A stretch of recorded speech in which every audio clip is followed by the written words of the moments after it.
için. Özgür, aydınlık Türkiye'nin umuduyuz, bekçisiyiz, yarınlarıyız. Emanetin eminelerde bizde hata, daha nice yüzlerce yıl izindeyiz biz. Cumhuriyeti sonsuzluğa taşıyacak Başkumandan Atatürk'ün gençleriyiz biz. Emanetin eminelerde bizde hata, daha nice yüzlerce yıl izindeyiz biz. Cumhuriyeti sonsuzluğa taşıyacak Başkumandan Atatürk'ün gençleriyiz biz.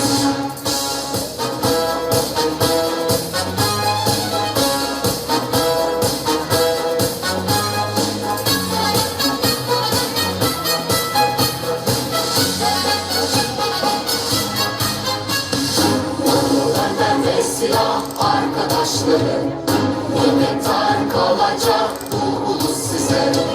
İstiklal ve kardeşlik olsun andımız, Cumhuriyetin aydınlık çocuklarıyız. Emanetin eminelerde bizde hata, daha nice yüzlerce yıl izindeyiz biz. Cumhuriyeti sonsuzluğa taşıyacak Başkumandan Atatürk'ün gençleriyiz biz.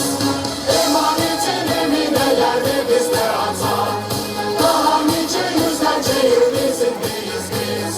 Cumhuriyeti sonsuzluğa taşıyacak Başkumandan Atatürk'ün gençleriyiz biz. Kurtuluşun dünyanın en pahalı, en önemli ibadetin seviyesinden çıkaracağız.